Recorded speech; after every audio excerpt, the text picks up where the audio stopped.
আমি চলে এসেছি গমস্তাপুর থানা বরবিল্লা যে আকারির বান আছে, আমি সেই আকারির বান থেকে আপনাদেরকে ভিডিওর মাধ্যমে দেখাচ্ছি। আমাকে তো ভিডিওর মাধ্যমে দেখতে পাচ্ছেন যে শত শত ট্রাক কিন্তু আটকে যাচ্ছে শুধু এই রাস্তাটার জন্য।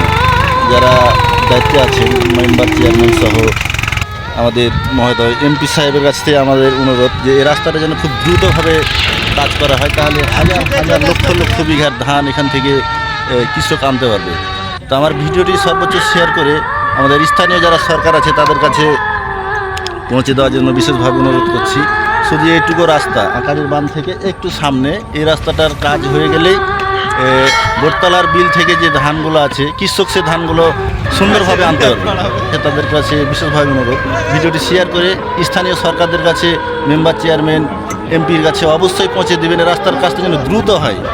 এই রাস্তার কাজ হয়ে গেলে লক্ষ লক্ষ বিঘার ধান এই রাস্তা দিয়ে তুলতে পারবে। তো ভিডিওটি ভালো লাগলে সবাই শেয়ার করে দেবেন। ধন্যবাদ সবাইকে, ভালো থাকবেন।